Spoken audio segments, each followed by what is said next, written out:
Christian, thank you for having me. It's a pleasure to be on I-24, a channel that I happen to watch quite often. For the Secretary General, he's extremely worried. And in fact, if you look at the remarks he made at the opening of the General Assembly, he rang the alarm bell.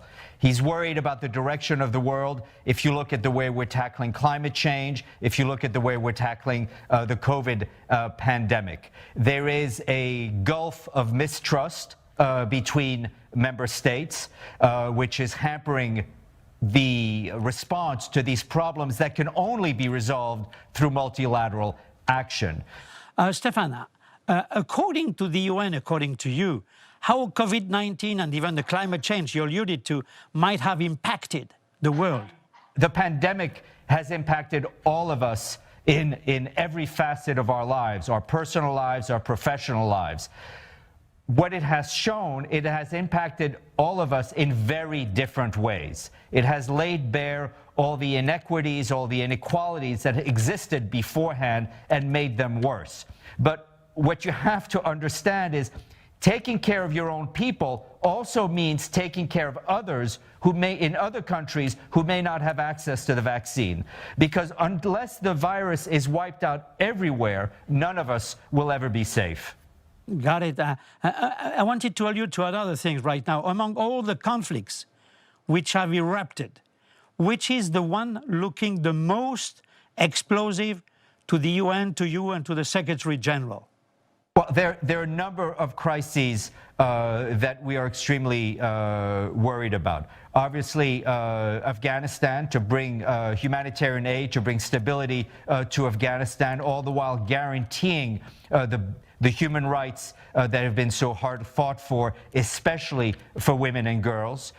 We're also very concerned about the situation in Yemen and the lack of resolve of political leaders in Yemen and in the region to really move forward together for the good of the Yemeni people in order to solve that conflict. There are almost 20 million people in Yemen who are in dire need of humanitarian aid, and millions are facing famine, and all because of a man-made conflict.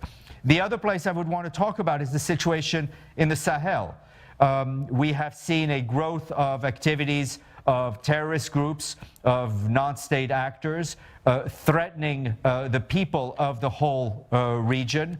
Again, there we've seen a response from the international community that really doesn't have the right coordination that is needed. We have a force made up of 5 Sahel countries, the G5 Sahel force, which is trying to help, but they're not receiving the kind of predictable support and aid that they need to truly be effective. And at the same time, in the Sahel, it is very important that we look at a lot of the underlying problems that are facing the population, notably climate change, issues of poverty, issues of inequality, issues of human rights. We will get back to Sahel more in details. But a few weeks ago, Stephane, Dmitry Peskov, the spokesman of Russian President Vladimir Putin, told on my talk show, Malard at Large, he is not for a nuclear-armed Iran and doesn't want to think about apocalyptical it could be.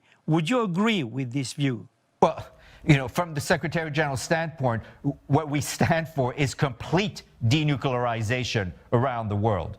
We don't want to see nuclear weapons, full stop. Now, in terms of Iran, it is extremely important that Iran live up to its international commitments vis-à-vis the IAEA and other agreements it has signed on to. A few years ago, as you know, a number of countries, including Iran, came up with the JCPOA, which we feel was a very, very important diplomatic achievement.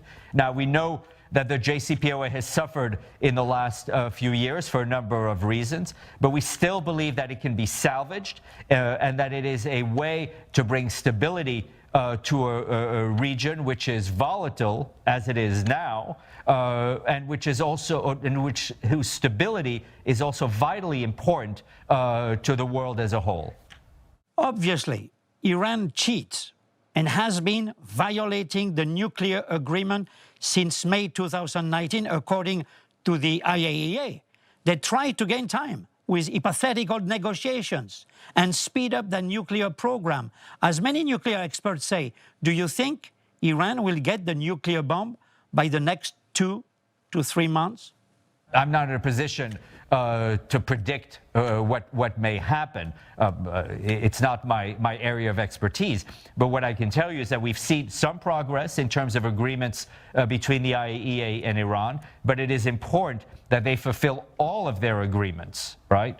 We do not want to see nuclear weapons spread anywhere in the world, and especially in that region. Would you fear, Stephane Dujarric, that Israel might intervene militarily against Iran on its own? Look, it is very important that countries in the region do not take any unilateral military action, which only could make the situation worse. It is important that both in terms of action and rhetoric, that the temperatures cool down, that we dial down the thermostat, and it is important that member states fully implement the diplomatic agreements that have already been agreed to. After their recent military fiasco in Afghanistan and their latest attitude towards France and European allies in certain way in the so-called submarines affair, are the USA still reliable according to you? Well, you know, it's not for me to judge whether the U.S. is a reliable ally to other countries. What I can tell you is that, first of all, the United States is a critical member state for the United Nations. We want to have the United States fully engage in the multilateral stage. The Secretary General recently met with President Biden. He was very pleased with that meeting. The UN is an effective UN with a strong U.S. engagement. Now, what we have seen around the world recently, to go back to the issue of trust, is fraying relations between some of the world's most important powers, strongest military powers, strongest economic powers. And that is something we want to avoid. That is not a direction the Secretary General feels is a good direction to go into. It is important to rebuild the trust, because once you have trust amongst nations, you can actually have an effective multilateral system. Do you fear the risks of a Cold War between the US and China? Yes, that is not something the world would benefit from. The Secretary General has often spoken about the risk of decoupling between the U.S. and China, because it is such that the relationship is so deep on economic and on trade issues. Decoupling where we see two different kinds of internets, where we see two general economic and trade spheres. So it is vital for the sake of the world that China and the U.S. cooperate, especially, I would note, on climate. I would like to add up a question. You know how important your role, the UN role, is. Peskov, I alluded to, the spokesman to President Putin, told us also, we have too many disagreements inside the countries, inside the UN. We have to move forward and try to find not bone of contentions. We have to solve all that. And the only people who are able to solve these problems, he said, is United Nations. So do you think I will be able to solve all these bones of contentions rising all the time? You know, the work of the UN when it comes to the Security Council and the General Assembly is only as effective as its member states want it to be and allow it to be. And this is especially true in the Security Council, and especially true within the permanent members of the Security Council, the 5 permanent members of the Security Council. When there are issues, bilateral issues, bilateral tensions between some of the world's most powerful countries, those, unfortunately, all too often bleed into the work of the UN's legislative bodies, notably the Security Council.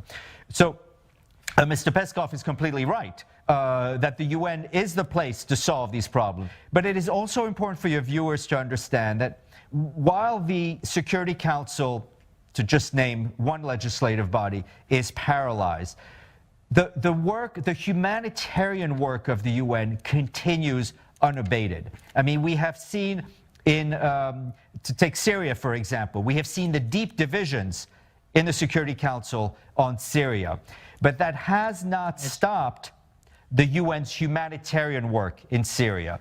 We see the deep divisions when it comes to Afghanistan, and then that again has not stopped the UN's humanitarian work in Afghanistan. You know, as the world's media was focused on powerful countries getting their people out, their citizens out, the United Nations were staying.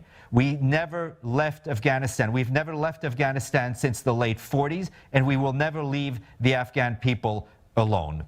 Do you think, Stephane, that the US have made the right strategic choice, focusing on their economic and military fights against China in the Indo-Pacific region? What we would want to see is a greater level of cooperation between all these big players.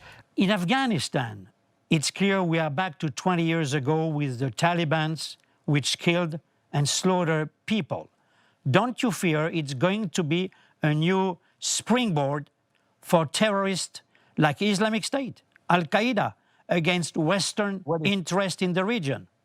What is clear is that if the Taliban want to be recognized, want to be admitted in the world of nations, so to speak, they need to ensure that all of Afghans have the same human rights. They need to ensure that women and girls have their basic human rights, which means access to education, access to the workplace. They need to ensure that their government, their leadership is actually inclusive and reflective of the diversity that exists in Afghanistan. And thirdly, very importantly, they also need to ensure that Afghanistan is not used as a springboard for international terrorism. I think those are broadly three very important elements if the Taliban wish to be brought into the community of nations. But can IMF, the World Bank, definitely help this country, which is on the verge of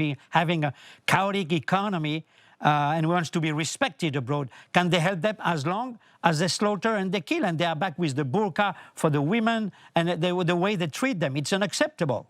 It is, of course, unacceptable. And we are present in Afghanistan. We are continuing to deliver basic humanitarian aid. About half of the population of Afghanistan, that's about 18 million people, are in need of humanitarian aid.